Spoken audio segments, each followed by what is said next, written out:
eh, Kecimol ini memang bukan warisan budaya Sasak. Ya, itu satu.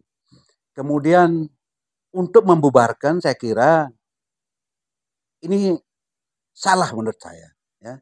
Tetapi kita membatasi gerakannya. Kalau di suatu daerah, di Lombok Tengah, kalau di Lombok Selatan ini, sudah ada perdes kok yang tidak boleh memasukkan kecimol atau mengiringi acara-acara budaya dengan kecimol. Itu yang dilakukan. Tetapi kalau misalnya ada masyarakat yang senang kecimol, silahkan. Ya, itu yang satu. Yang kedua, memang kepada pemerhati atau penggemar kecimol, ya, kita kan punya etika budaya. Ya.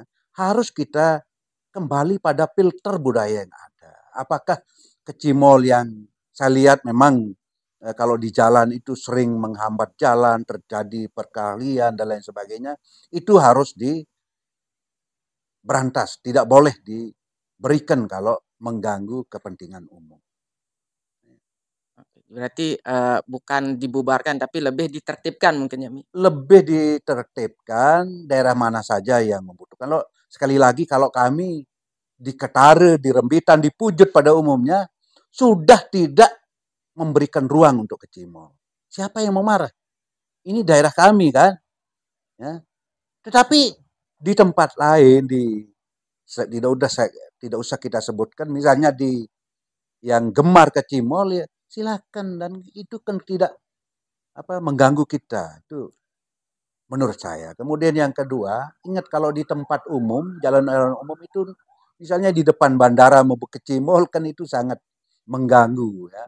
Mengganggu bukan saja masyarakat Lombok tapi mengganggu masyarakat dunia, karena ketika kecimol di situ ada tidak bisa cepat ke bandara kan bisa telat terbang ya. Secara budaya bagaimana, Mi? Secara pandangan budaya. Memang secara budaya itu memang kecimol itu sudah lepas dari budaya Sasak. Ya.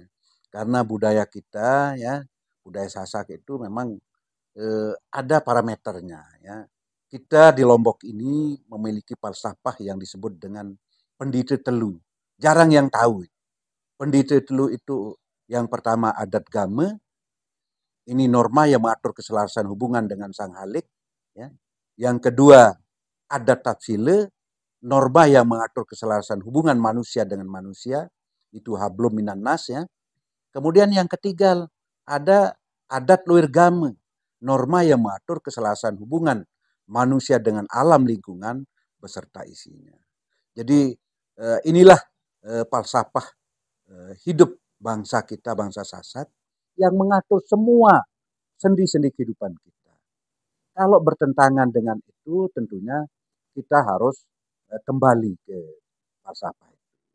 Karena sebagai filternya kita kan memiliki 4 etika moral ya yang harus kita ketahui sebagai masyarakat Sasak yang berbudaya di Luhung.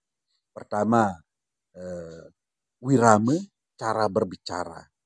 Dalam tulisan Sasak bunyinya bewacan manis, tindih ring titi tate tetap silih. Bertutur sapa yang enak didengar, mengacu pada aturan.